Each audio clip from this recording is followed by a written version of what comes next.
O que eu acredito é que a gente recebe na vida presentes embalados, com embalagens feias, espinhentas, ásperas, que machucam a mão. Mas se eu jogar fora esse presente sem desembrulhá-lo, eu nunca vou saber o que é que tem dentro dele. Para você que acha que só passa por sofrimento, pergunte-se, o que é que esse embrulho tão feio, tão espinhento tem para lhe ensinar? Desembrulhe esse papel. E se uma mãe presenciar seu filho sendo estuprado várias vezes e o estuprador sair em liberdade deixando o corpo do seu filho mutilado, que presente é esse? Me explique, por favor, como isso pode ser um presente. Que presente é esse? Essa é uma das questões do jogo de perguntas de hoje. Vamos junto!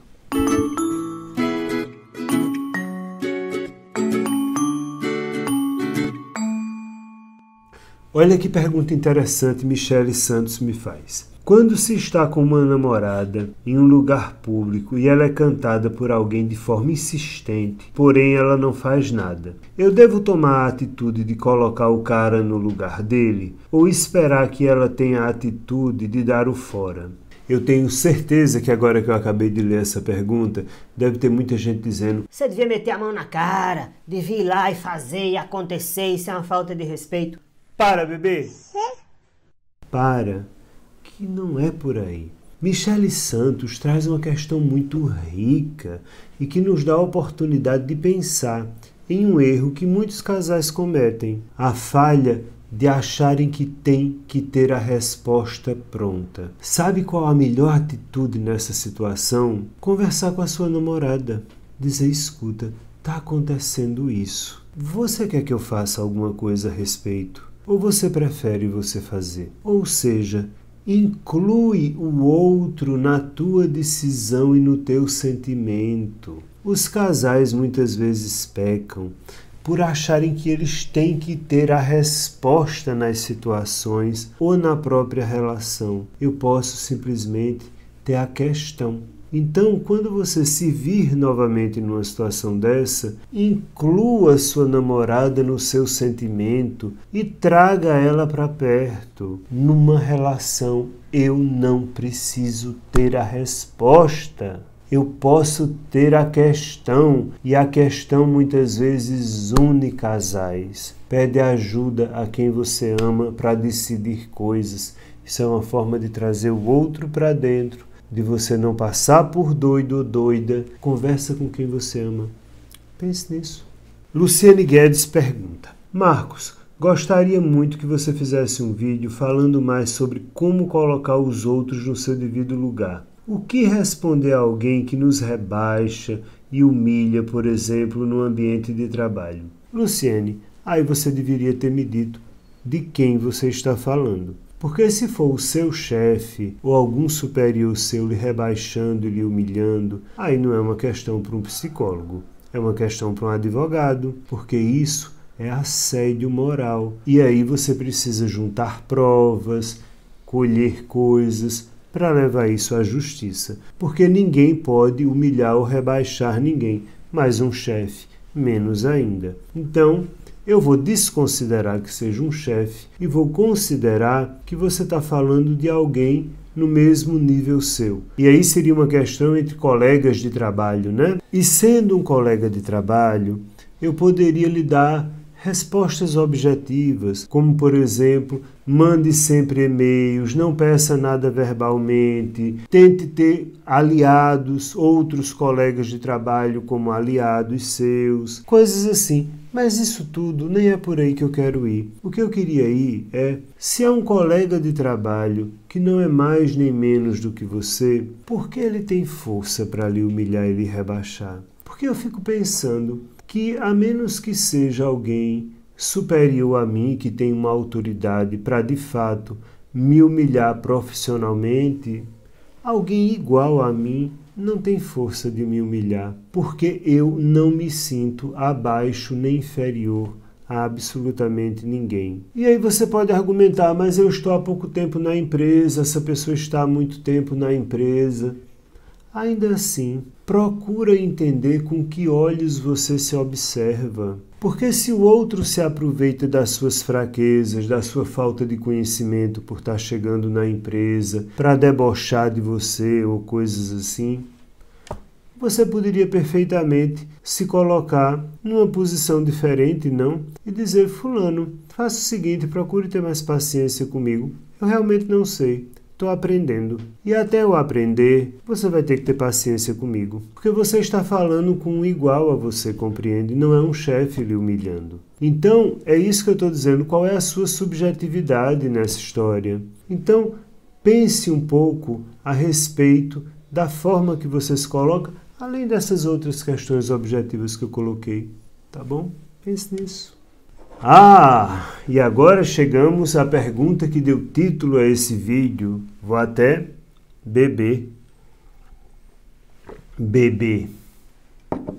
Que presente é esse? Que é para você? Vamos descobrir. No vídeo Saia da Infelicidade, Neide Montenegro me coloca a seguinte questão. E se uma mãe presenciar seu filho sendo estuprado várias vezes e o estuprador sai em liberdade deixando o corpo do seu filho mutilado, que presente é esse? Me explique, por favor, como isso pode ser um presente.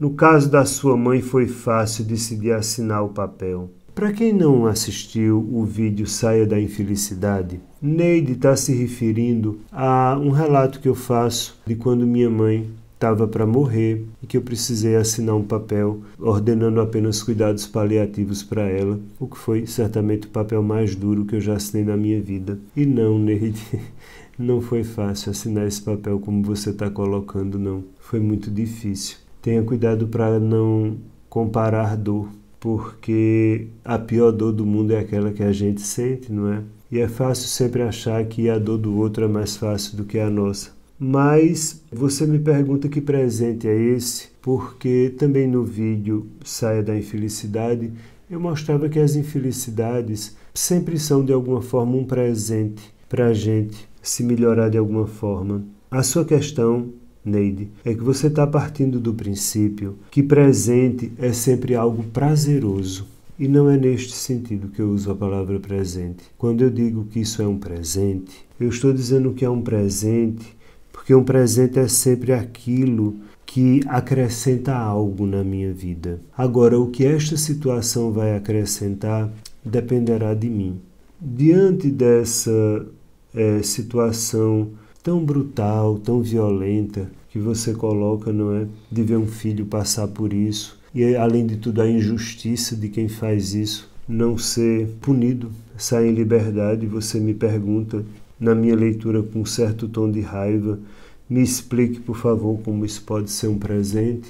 Neide, eu vou te contar uma história. Certa vez, uma pessoa chegou no meu consultório, uma paciente. Ela era uma mulher muito religiosa. E o exemplo que eu vou dar não se aplica apenas a pessoas religiosas ou que acreditam em qualquer religião, não. Mas a lógica da paciente é interessante e vai responder ao que você quer. E ela era uma mulher muito religiosa e veio me procurar porque ela disse que tinha um grande problema na vida dela. Ela não tinha paciência com nada nem com ninguém. E ela estava vindo me procurar porque, embora ela fosse uma mulher muito religiosa e acreditasse que tudo que ela pedia a Deus ela conseguia na vida dela, ela não tinha coragem de pedir a Deus para ter paciência. Porque ela sabia que se pedisse a Deus para ter paciência, para que ela tivesse paciência, Deus ia encher a vida dela de situações que tirariam a paciência dela ao extremo até que ela aprendesse a ter paciência. Então, como ela não queria pedir a Deus, nas palavras dela, abaixo de Deus tinha eu, para ela recorrer para aprender a ter paciência. Então, se eu estivesse na sua situação e na situação que você descreveu, eu sentiria uma dor imensa. Mas sabe o que é que eu tentaria aprender com isso? Que presente seria isso? A oportunidade que a vida estaria me dando de conseguir aprender a não odiar. Porque eu odiaria esta pessoa e provavelmente eu sentiria um desejo imenso de vingança por essa pessoa. E eu precisaria me reconfigurar inteiro para não ser igual à pessoa que fez esse crime. Porque a lei, ela não existe apenas para punir o bandido.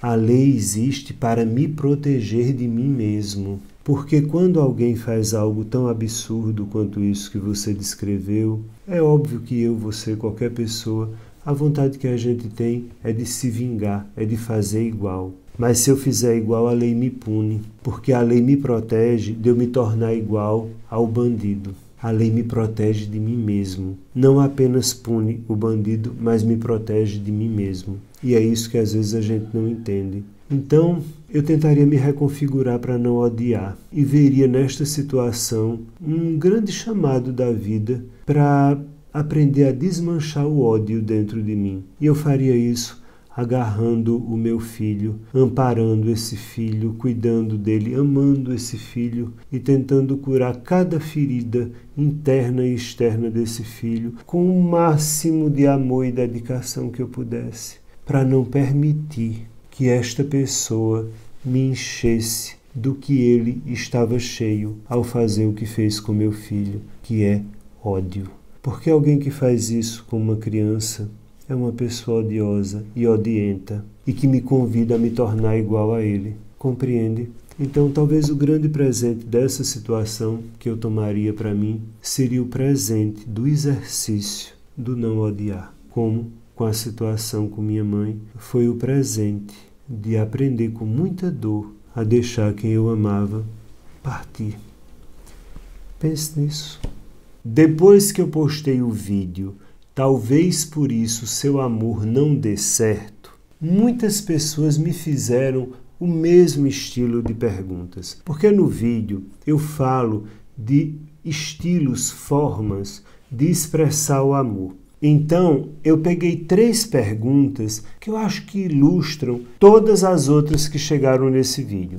São as seguintes. Paula Cristina pergunta: eu gostaria de saber e quem não tem nenhuma dessas características na vida ou em uma relação? Thierry Valjean diz: e agora, Marcos, me identifiquei com 3 desses tipos. É possível mesclar esses padrões? Já Ludmila pergunta: o que se faz quando se encontra um pouco em cada um desses comportamentos? Para todos vocês que assistiram o Talvez Por Isso Seu Amor Não Dê Certo, aprendam uma coisa: a mente humana não é uma conta de matemática. Então, sim, se eu dou 4 características, você pode se ver nas 4. Agora, você definitivamente não se verá nas 4 igualmente. Você se verá mais numa, menos noutra, porque nós não somos uma coisa só. Nós somos flutuantes dentro de nós mesmos, compreende? Então,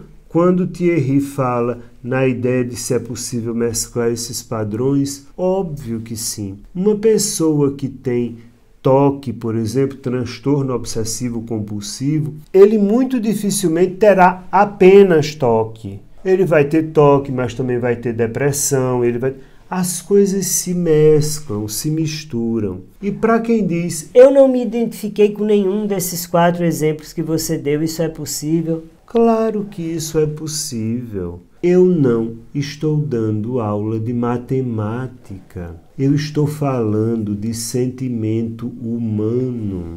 E existem variações, modos, cores, formas, texturas e jeitos de se ser para todo tipo de gente que há no mundo. O que a psicologia coloca, sim, se aplica à maior parte das pessoas. A 100%? Não. Nem o que a medicina coloca se aplica a 100% das pessoas. Há remédios que são feitos para determinadas coisas que funcionam maravilhosamente bem. Com 100% das pessoas, impossível. Sempre vai ter um pequeno grupo que não se encaixa ali. Então, sempre que me escutarem, escutem com jeito. Isso é psicologia, não é matemática. Pense nisso. Beatriz Mack traz uma pergunta que a mim me toca muito. Espero que a você que está ouvindo também. Marcos, o que você falaria para pessoas que sofrem com racismo todo dia? Como suportar isso? Ainda mais com aquele racismo velado. Beatriz, eu poderia falar para você não desistir da luta. Eu poderia falar para você não se calar, para você sempre tirar o véu do que é velado, para você não deixar essas coisas passarem desapercebidas e desmascarar quem está se fazendo de bonzinho, mas que na verdade está sendo um racista passivo ou dissimulado. Mas não é isso que eu quero falar, não. Eu queria chamar a atenção para uma coisa que aí sim, provavelmente eu diria a alguém que me dissesse que sofre racismo todo dia. Não permita que entre em você. Não permita se sentir humilhada, não permita se sentir menos. Viva entendendo e fazendo todos os que estão ao seu redor entender uma coisa. Não importa a cor da pele, não importa a orientação sexual, não importa o time que torce, não importa nada. Todos, absolutamente todos, pode mudar a cultura, pode mudar os costumes, pode mudar o hábito, só não muda uma coisa, a cor do sangue. Todos temos sangue vermelho.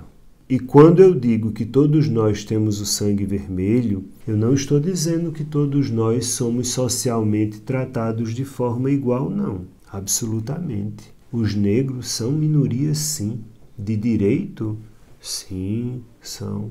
Os LGBTQIA+, são minorias de direito? Sim, são. As mulheres acabam sendo minorias? Sim. Mas o que eu estou dizendo é, embora você sofra um forte preconceito social por ser negra e tenha muitos dos seus direitos humanos violentados por isso, jamais permita se sentir diferente de ninguém, porque todos temos o sangue vermelho. Mas que somos todos tratados socialmente de forma igual. Justiça social é tudo que não se tem nesse país. Não deixe nunca essa sociedade perversa, cheia de racismo e preconceito, conseguir entrar em você. Não acredite que você é menos, entende? Porque você não é. Ah, não. Não é não.